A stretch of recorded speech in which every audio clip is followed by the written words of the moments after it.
Okay, welcome to episode 52 of Experience This. It's just us. Actually, I don't think we've done one together with the three of us for a long time. But I'm here with my esteemed co-hosts, Laurie and Bruce. How you guys doing? Good. Glad it's Friday. Nice to Been be here. been home for like 3 days now, which is great since Edinburgh and Thanksgiving in New York and things. Yeah, I feel like you were getting better at pronouncing Edinburgh, and maybe you've gone backwards a bit because actually, when you've heard the Scottish pronounce it, it's a bit more difficult than. But you do better than Douglas did on better stage. than Douglas. Yeah, Oh that gosh. was that, What that did was he embarrassing. say? What did he say? Edinburgh? Edinburgh. He put the G on the end of Edinburgh. I mean, what a rookie Oh, mistake. But anyway, I think most of us have finished for the year traveling, right? It's been a great year. What I want to do today is talk about something that I've just been thinking about the last few weeks, which is the future of OTAs or intermediaries, right? So any of the middlemen, if we're allowed to call it the middlemen in the industry. And obviously, I'm always thinking about AI. So I just wrote an article on why OTAs are so important in the industry, which is part one, and then part two, going forwards, do they still have a place in the industry? So let me lay out sort of my concept around this, and then you guys can react with your come up with your reactions. So if you think about the fundamental benefits of the OTAs or Google, but let's think about OTAs. Fundamentally, they have economies of scale, right? So they're building one website, whereas each operator has to build a website. So they're millions of times cheaper because they've got millions of products on one website, and everything else is around that economies of scale. So when it comes to payments, when it comes to marketing, when it comes to UX, translations, everything they do once and they do it really well. Whereas each individual site has to make their own decisions.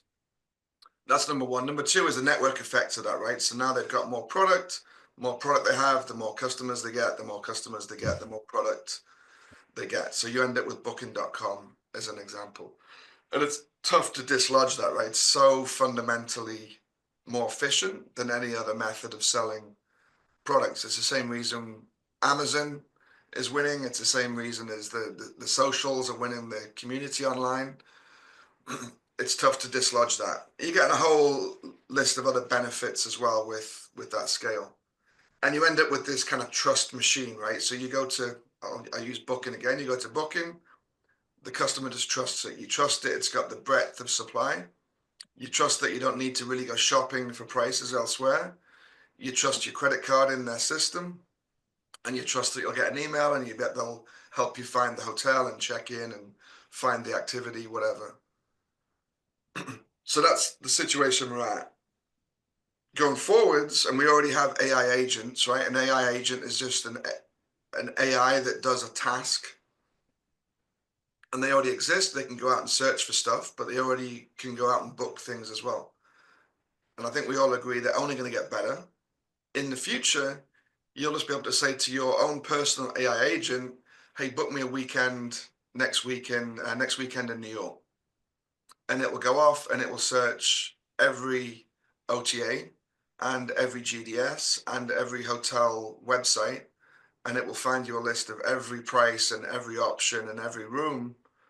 It won't return you 6 million results. It'll return you 10, like a meta search, right? It's like using a kayak or something else. It'll return you exactly what you want, personalized, which in this way is personalization is a good thing. And then you'll just click, and it's the best price. And it doesn't care about the brand. It doesn't care about direct versus not direct. It just cares about, I've got you a hotel room in this place in New York. Here's the price. I can book it now. Just say the word, and off it goes, and you just get a hey, book. Christian, because we're not going to have a long show, you're philosophizing, if that's the right word, about OTAs, intermediaries. Can you make it related to experiences? Because I think what you just said is very different with the fragmentation of experiences to booking a hotel room. So take it to our world. So just replace it. Just say I'm looking for things to do in New York next weekend. and it's going to return you with a list of 5 things, and you want to do a Segway and an Empire State Building and a walking tour, and it's giving you a list, right? And you've chosen those things. Now it's going to go back and it's going to book those things wherever it wants, and it's going to look for the price. And if you save a penny by going direct or by going through Viator, then that's where it's going to book. But it's not going to be influenced by Viator and their flashy homepage, and it's not going to be influenced by the special offer and whatever. It's just going to look for final price, When you final say offer. it, is that Then my AI agent yeah, or not an AI search engine? It's my, it's the same. It's the same, right? The AI agent is going to go off and use search engines and use AI search and use right, but my AI agent better really be personalized, and we could have a whole show about that, and we've had some, right? Yeah, you can make it as personalized as you want, or you can say, listen, forget my personal preferences, just do a fresh search. Let me see some new things. Either way is fine, but it And will you don't find think that every option. companies like Viator, Get Your Guide, Klook, that have all the cash, will be able to figure out how to work with the AI search engines, just like they've figured out how to dominate Google?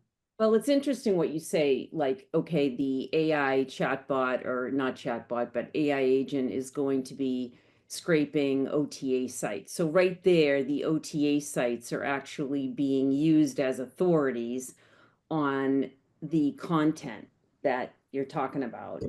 And you mentioned, they don't care about the brand. And I think that's an interesting point, because I don't think that all OTAs are created equal. I mean, of course, you have, your big, huge marketplace concepts like Viator, for instance. But there are some OTAs that are a little bit more curated, and the brand does matter to them. And you have customers of that OTA, for instance, that trust that brand. And when you look at something like a Google, of course, you can look at reviews, and that's important to people. But I think there's a certain level of trust that needs to happen there that I'm not sure exist across like every single OTA, or even in Google, even with Google. So that's something that I think is important to consider. Is it important to feel like you can book a brand, for instance, and be comfortable with that, and feel like, oh, okay, I know that the team at Get Your Guide has people on the ground that know this product and can suggest it and understand it and that kind of thing? Or is it just okay to get the best price available and you go ahead and book it? So I do think that you're using OTAs as an authority, even when you talk about a Google agent searching. And why are OTAs the authority? So, and why won't they be an authority potentially in the future, might be one of the questions. I'd say the annoying thing about arguing against the AI thing is, like, if I'm arguing for AI, is I get to say, well, we could do all of that and more, and you get to keep saying. But I will argue that my AI agent will find all the products on every OTA and read all reviews, and that they might be cached by another AI agent somewhere, and they probably will. There'll be middle agents that have already done the work, so you haven't got to browse each time. But it'll read all the reviews of all. Use Empire State, right? It'll read all the reviews from every OTA and the direct Google reviews from Empire State, and it'll see if it's important that Get Your Guide has people on the ground for booking the Empire State, and it will make the decision that actually for Empire State, doesn't matter where you book it, you still get the same ticket. Therefore, let me just get the best Serving up price. the OTA, you're serving up the product that the OTA is selling, right? So you're doing a Google search and you're serving up the product that the OTA is selling. Well, if you don't have the OTA, which is what you're basically saying, is an OTA still going to be important, or is it going to go obsolete? Well, if you don't have the OTA, where is Google getting that information from? Well, direct. So it's also checking EmpireStateBuilding.com. And if that's $1 cheaper, that's getting the booking. Okay, fine. And that one, you can understand how that booking process might happen. But what about the tour company that's based in Edinburgh, that is a little tiny little neighborhood tour company that doesn't even have any connectivity. But yet Viator and Get Your Guide have a solution for them to have a booking, right? Or to be able to take a booking. And Google has to have that, which of course they can do, but then that becomes a whole level of complexity that they haven't, I mean, they certainly don't answer that call completely right now. Of course, you can sign up for, you know, I know you can now sign up to have your tickets sold on Google, etc. But I guess what I'm saying is there's a lot of experiences out there, like a lot, and they all come in different shapes and sizes. And how that's a pretty big undertaking for Google to handle that whole process without using an OTA. And we're not really even talking about Google, right? I mean, so let's go back to the premise of this discussion, because I don't think we started it, where the premise is, what's the point of OTAs in today's marketplace? And I think everyone listening to this show already knows that, the pros and cons, and most of us are all pro and all the benefits that OTAs bring. And will they get disintermediated by AI? That's the discussion. And Christian is, raising his hand to, I don't know if he believes it. I think he does, that OTAs could get disintermediated by AI in the short term, in the near future. Right. That's this discussion. Is that right? Yeah. Because I think we jumped into it without labeling it. No, that is the discussion, and Laurie's point is totally valid. Products have to be bookable, and where Viator's made them bookable where they weren't, then the AI agent buys them through Viator until the operator wakes up and says, all I got to do is have a website. And as soon as they got a website now, that website gets the bookings and not Viator. But does the AI agent know that I can one-click book on Viator because their booking engine is awesome and the operator's booking engine sucks? So it's going to be harder for the customer to book on the operator's website? There's no customer making a booking. It's the AI agent makes a booking. So as long as it can complete the process, it doesn't care if it takes 10 minutes, or if it takes you 10 minutes, or if it takes you 30 seconds. It'll go through the forms, and if there's 10 pages because it sucks, then it'll be slightly annoyed, and it'll. And what about all that level of trust that we were talking about a few minutes ago, where the customer knows I trust the brand, Get Your Guide, or what have you. I don't know the brand, Bruce's Bicycle Tours in Boulder. That's in your human head. You've been persuaded that Get Your Guide is more trustworthy because they've got a nice site and they've got a nice booking engine. Branding. Yeah, that's right. But my human head has said that. I trust that brand, and I don't know this bike tour company whose bikes might not be up to snuff. So now the AI agent comes back to you, Bruce, and it says, listen, I'm sorry that you're only a human and you haven't got the ability to consume more data, but I can and I have. And I'm telling you that I've read all the reviews for this bike company, and I know it's the same product that I have on Get Your Guide. And I know it's $1 cheaper if you buy it direct, and they're offering you a bike upgrade if you buy it direct. So I'm recommending that you buy it direct because I do have the data.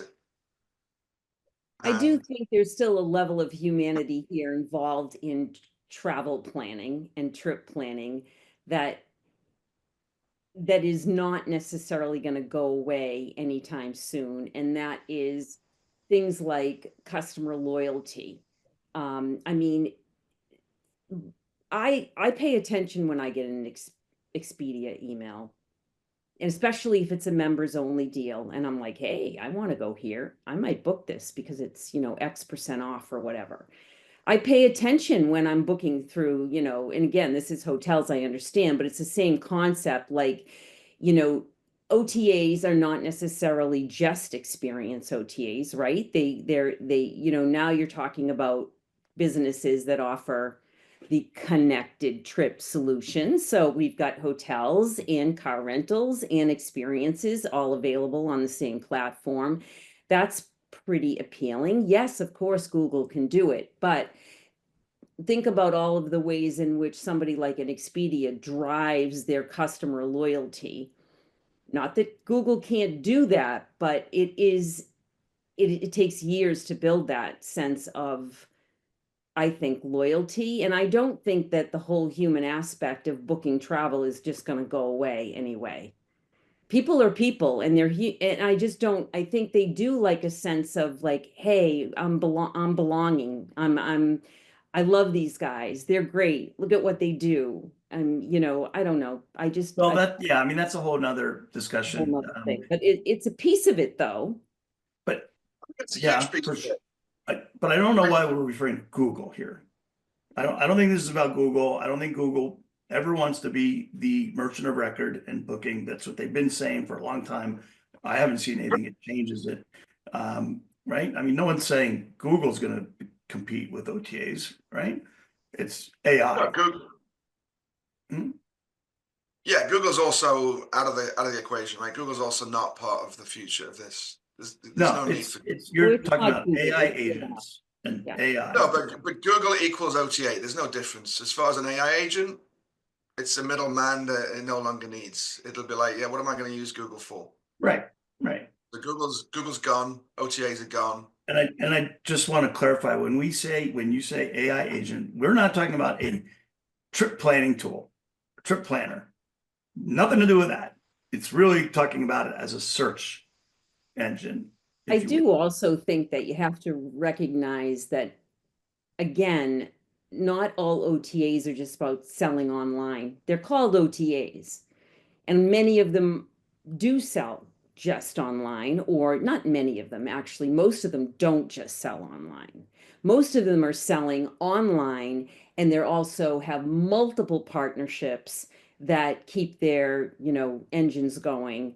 And a lot of that is super complex, and there's a lot of businesses that work with them, agencies that work with them. It's not just like, hey, online travel is going away because now we have AI. And no, OTAs are under the hood. There's a lot going on there. Yeah, and I wouldn't disagree with that. The travel agent channel is still huge, right? Those B2B partners, and that's a huge piece of it. But if they lose 80% of their core, which is just me booking the Marriott next weekend in New York, that's their bread and butter, right? That's the most important part of their business, is the part that they could be just. And just back to the loyalty thing, is I get that load, but that's you making the decision to book on Expedia because you got an email. Whereas in my future, this is an AI agent who gets the email from Expedia and just ignores who it came from and says there's an offer from someone, doesn't matter who, and they're going to serve you the offers and say, just letting you know, next weekend we've been given these cool offers. Well, then These it's a are the- loyalty game. I mean, if the Okay. AI agent is reading Lori's email and sees something from Expedia that gets ranked higher than an email that might come in from some other online seller or seller period, and the AI agent gives that more priority. If it's a Right. deal on Marriott, and Lori's also part of the Bonvoy program, your AI agent, assuming it's as smart as we expect it to be, that's what the agent's going to put in front of Lori and say, hey, Lori, check this out, right? No, why it's got zero loyalty. It doesn't care what Well, brand you've got on but the then email. it won't get the deal. Lori has the No, no, no. I'm the No, one connected to the deal, right? no, yeah, it'll respect the loyalty in terms of the cash value of the deal. That's all that matters. All this Right. I mean, loyalty I better be able, points is my cash. AI agent, I better be able to say I'm loyal to Expedia and the Bonvoy and United. No, no, yeah, it'll at least be connected, but it's not got your brain. It doesn't need to. Oh, this is so cool. I'm going to get my 5,000 points to make this status level. It's going to say, listen, Bruce, that's just the exploitation of your brain. This loyalty point is worth 47 cents. Yeah. How much is that loyalty point worth? Sure. It's worth 20 cents, 40 cents, whatever. And that Yeah. goes into the evaluation of what flight I take, what room I stay Yeah. in. Yeah. But that's it. So it's going to go straight through loyalty points and say, including your loyalty membership and this and that, and whatever they've trying to get into your brain in the last 20 years that I'm struggling to get through to you. So that's super interesting. And I think that'll Yeah, this force the major loyalty programs to rethink loyalty. Like, give me more. You want me to book with you? Give me more. Otherwise, my AI agent's going to Hilton, right? Yeah, and I then have the to say direct sites are going to say, I'll give you loyalty points, which your AI agent will translate to dollars, and they'll just happen to be $1 more. But when's that first AI agent whose focus is points, loyalty? Like, that's the layer. Yeah, they need to understand all of that, right? And deals and specials and one free night if you book 2 nights, and they need to be able to. And do all the math on that, which, yeah. I think if you're an OTA that is fully, or not fully, but very heavily reliant on B2C, then you definitely have some things to worry about.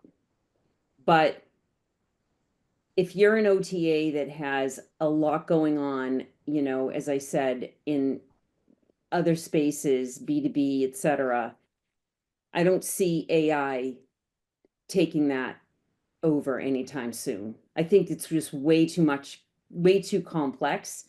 I really do. I think there's too much going on there that is, I just don't see that being, taken over by AI.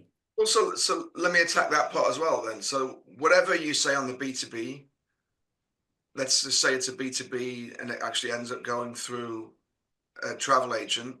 The travel agent also gets disintermediated, or the travel agent's got an AI bot that they use instead of going through Vital. So you'll show up at the travel agent if you want, you'll sit down and you'll have this discussion and they'll give you all this cool knowledge. And then they'll say, okay, you're ready to book.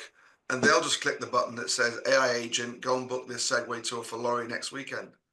And they've got the same problem going on. They've got an AI agent that can book that for $1 less than them using their B2B partnership. I understand what you're saying, but I do think that if you can think about, shops, travel shops in Brazil, where you have people that are coming in and paying cash, because they don't have credit. They pay cash into the shop on a monthly basis so that they can buy this trip that they're going to take a year from now. And that's all running through a tour operator that's basically buying supply from all different places.